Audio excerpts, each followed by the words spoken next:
Hey there, skeptics!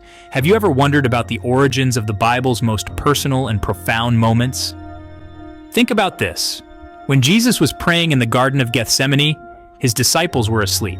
So who could have written about his prayers? Or, when Jesus was tempted in the desert for 40 days, who witnessed it to record the details? And let's not forget the creation story in Genesis. Who was there to witness the creation of the world? These are just a few examples that make you scratch your head. The Bible is filled with intimate moments and grand events that seem impossible for anyone to have recorded firsthand. It begs the question, were there ghost writers behind these ancient texts? Consider this. In ancient times, scribes played a significant role in documenting history, but they were often not eyewitnesses. Instead, they relied on oral traditions, secondhand accounts, and sometimes their imaginations. Political and religious agendas could also influence what they wrote.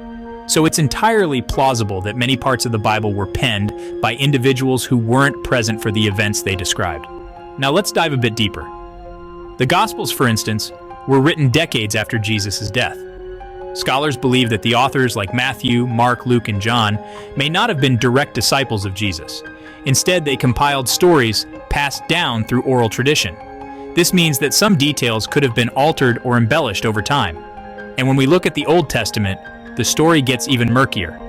The book of Genesis, with its account of creation, was likely written centuries after the events it describes.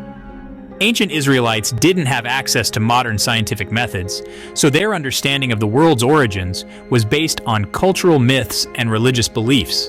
Does this mean the Bible is a work of pure fiction? Not necessarily. Many people find profound spiritual and moral truths in its pages. But it's important to approach these texts with a critical eye and recognize that they were written by human beings with their own limitations and biases.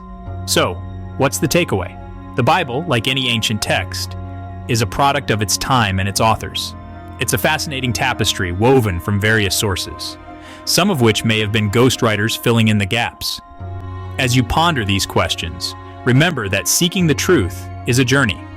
It's okay to question, to doubt, and to explore different perspectives. After all, that's what makes us human. Thanks for watching.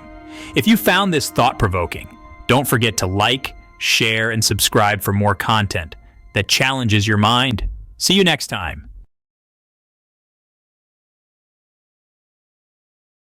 You believe what you can show, or just believe from what you know? What make a book holy if God never wrote it? Imagine God was just misquoted. If God was